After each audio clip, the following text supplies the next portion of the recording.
बहुत बहुत स्वागत है। दोस्तों 50 से 60 साल की उम्र में अगर आप सही चीज़ें खाना और सही आदतें अपनाना शुरू कर देते हैं तो आप दिल की बीमारी, डायबिटीज, हड्डियों की कमजोरी, पेट रोग, मेमोरी लॉस जैसी बड़ी समस्याओं से बचे रह सकते हैं। तो दोस्तों आज हम आपको बताएंगे साइंस प्रूफ फूड्स और हेल्दी हैबिट्स जो आपको आपको यानी 60 साल के बाद जो बची हुई ज़िंदगी है, उस ज़िंदगी में जो बीमारियां आती हैं, 20 से 30 साल जो आप और जीना चाहते हैं, स्वस्थ रह कर के, हेल्थी रह कर के, एक्टिव रह कर के जी सकते हैं, निरोग रह सकते हैं, अपने आप को स्वस्थ बना सकते हैं। इसलिए दोस्तों 50 से 60 साल की उम्र अगर आपकी है या होने वाली है, तो वीडियो आपके लिए बहुत ही इम्पोर्टेंट वीडियो होने वाला है। इस वीडियो को ध्यान से सुनिएगा।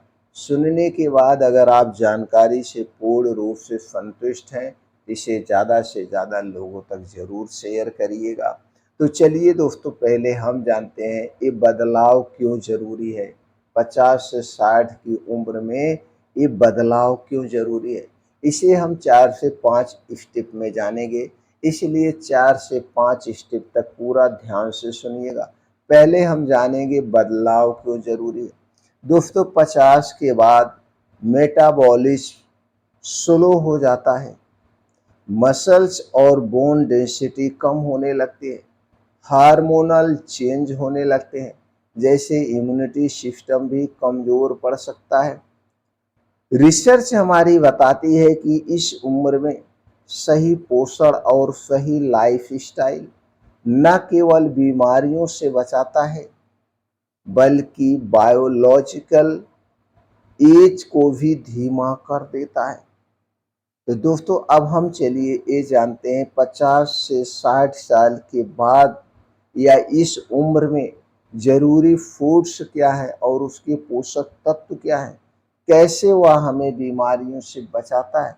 तो सबसे पहले हमें दोस्तों 50 से 60 की उम्र में अपने डेली रूटीन में हरी साग सब्जियां और शामिल कर लेना चाहिए, यानी कि मौसम के हिसाब से। अब साग ये जो साग सब्जियां हम ज़्यादा खाएंगे उन्हें हमसे क्या मिलेगा, उनसे दोस्तों मिलता है विटामिन के, कैल्शियम, फोलेट, इस सारे महत्वपूर्ण। और उसके अलावा इससे मिलता है हमें तरह तरह के मिनरल्स और विटामिन। इससे फ़ायदा क्या है, ये हड्डियों को मजबूत बनाते हैं, ब्लड क्लॉटिंग सही रखते हैं, मेमोरी प्रोटेक्शन करते हैं। हरी साग सब्जियों जो है ये बढ़ती उम्र को मेमोरी की क्षमता को बढ़ाती है। कितना 30 से 40% तक अगर आप सब्जियों का सेवन करते हैं। दूसरा फूड्स में हमारे शामिल होना चाहिए ओमेगा 3 एसिड जैसे फूड्स, जिसमें सबसे ज़्यादा ओमेगा 3 एसिड पाया जाता हो वो है दोस्तों जैसे अखरोट, अलसी का बीज, अगर आप मांसाहारी हैं तो मछली, सफ़ेद तिल। और इसमें जो पोषक पाया जाता है वो है omega 3 fatty acid, EPA, DHA। इस फायदा कैसे करता है ये दोस्तों, दिल की बीमारी का खतरा कम करता है, जोड़ों में जो सूजन है उसे घटाता है और दिमाग को तेज रखता है, दिमाग तेज करता है। दोस्तों हफ्ते में 2 से 3 बार ओमेगा 3 रिच फूड्स लेने से हार्ट अटैक का रिस्क, हफ्ते में 2 से 3 ही बार लेने, हार्ट अटैक का जो खतरा है, रिस्क है, वो 25% तक कम हो सकता है। तो आप अपने डेली रूटीन में ओमेगा 3 रिच फूड्स को शामिल करिए।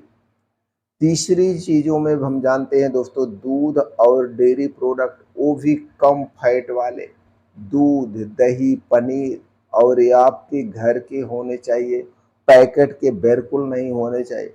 इसके हम पोषक तत्व की बात करें तो इनमें जो मेन इंग्रेडिएंट होते हैं वो है कैल्शियम, विटामिन डी और प्रोटीन का सबसे अच्छा सोर्स है। अगर हम इसके फायदे की बात करें तो हड्डियों की मजबूती, मांसपेशियों की ताकत, फ्रैक्चर से बचाना, कैल्शियम और विटामिन डी लेने से 65% तक बोन लॉस धीमा हो सकता है। और विटामिन डी के लिए दोस्तों हमें रोज उगते हुए सूरज के सामने 30 मिनट से 40 मिनट तक बिताना चाहिए। इससे आपके शरीर में कभी विटामिन डी की कमी नहीं होगी और विटामिन डी की कमी के कारण जो समस्याएं होती वो नहीं होगी। इसके बाद है हमारे इस खाने में दालें और चना।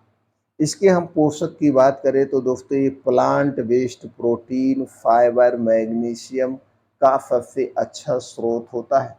अगर हम इसके फायदे की बात करें तो दोस्तों ये हमारे muscles recovery, blood sugar control, heart health.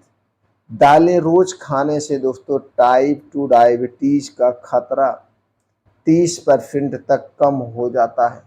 इसलिए हमें दालें, तरह तरह की दालें जरूर लेना चाहिए। अब हमारे डेली रूटीन में फल भी शामिल होने चाहिए, वो भी मौसमी फल। फलों में सबसे ज़्यादा दोस्तों जो फायदेमंद है वो है बेरीज, सेब, संतरा और आंवला। अब इसके हम पोषक तत्व की बात करें तो दोस्तों इनमें सबसे भरपूर मात्रा में जो पाया जाता है वो है एंटीऑक्सीडेंट, विटामिन सी और पोटेशियम। एक ऐसे फायदा पहुंचाता है, ये दोस्तों हमारी इम्यूनिटी सिस्टम को मजबूत करता है, ब्लड प्रेशर कंट्रोल में रखता है, स्किन हेल्थ बनाए रखता है। इसे लेने से दोस्तों रोजाना अगर हम 2 से 3 फल ले रहे हैं तो इससे जो स्ट्रोक का खतरा है वो 25% तक कम हो सकता है। इसके बाद होता है दोस्तों हल्दी और अदरक। हल्दी और अदरक हमारे महत्वपूर्ण पोषक तत्वों हमारी डाइट में शामिल होने चाहिए, सबसे ज़्यादा ज़रूरी है। कैसे? क्योंकि इसमें दोस्तों केरकुमिन और जिंजरोल पाया जाता है। केरकुमिन एक ऐसा पोषक तत्व है जो किसी और में नहीं पाया जाता है, किसी भी धरती के किसी दूसरे चीज में नहीं पाया जाता है, यह सिर्फ हल्दी में पाया जाता है। केरकुमिन दोस्तों कैंसर जैसी बीमारी से शरीर की सुरक्षा करता है और कैंसर जैसी बीमारी से बचाता है और कैंसर जैसी बीमारी को ठीक भी करने में मदद करता है। तो दोस्तों ये फायदा कैसे पहुंचाता है? फायदा शरीर में सूजन को कम करता है, जोड़ों का दर्द घटाता है, इम्यूनिटी को बूस्ट करता है। केरकुमिन दोस्तों अर्थराइटिस दर्द, कैंसर से 40% तक, ये जो अर्थराइटिस दर्द है और कैंसर है इससे आपके शरीर के 40% तक खतरे को कम कर सकता है, उससे सुरक्षा कर सकता है। इसके बाद 40 से 50 साल के बाद हमारी कुछ हेल्दी आदतें होनी चाहिए। इन आदतों को ज़रूर अपनाइए। उनमें से सबसे पहली आदत है दोस्तों रात का खाना सूर्य डूबने के 1 घंटे पहले खा लीजिए।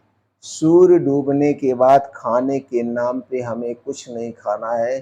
पीने के तौर पे सिर्फ और सिर्फ पानी पी सकते हैं, दूध भी नहीं पी सकते हैं।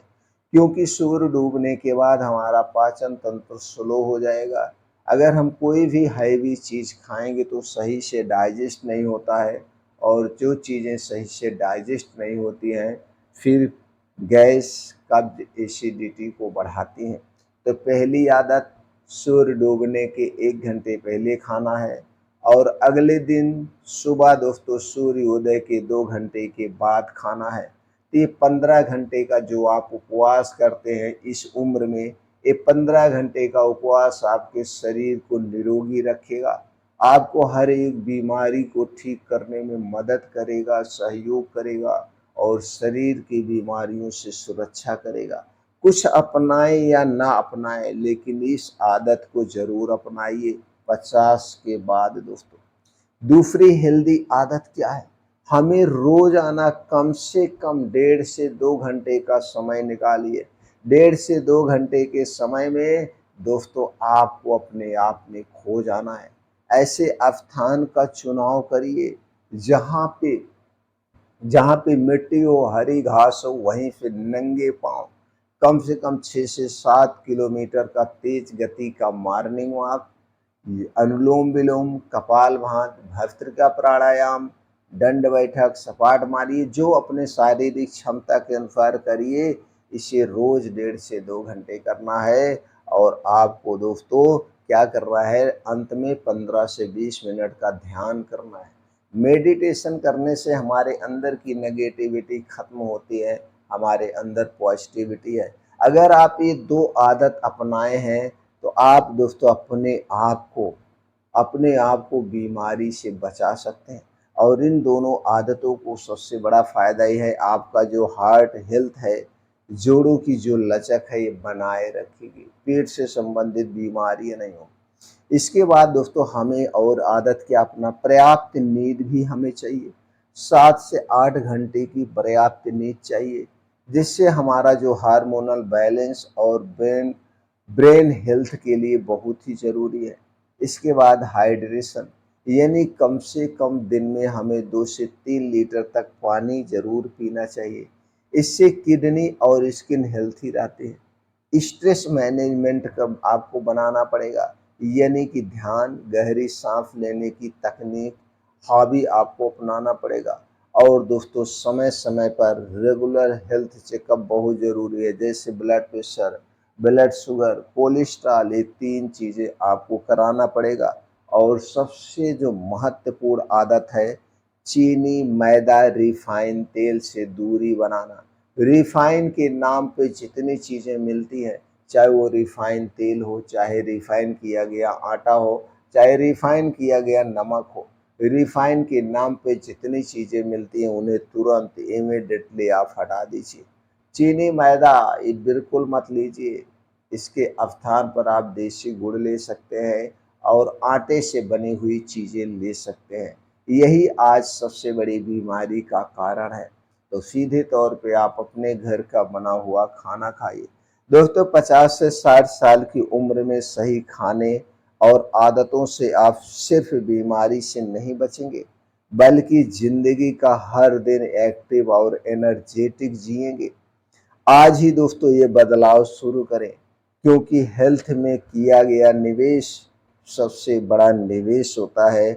और आज के समय में हर एक आदमी के कमाई का 20 से 25% पैसा दवाओं में जा रहा है। इन पैसे को आप बचा सकते हैं, स्वस्थ रह सकते हैं, निरोग रह सकते हैं।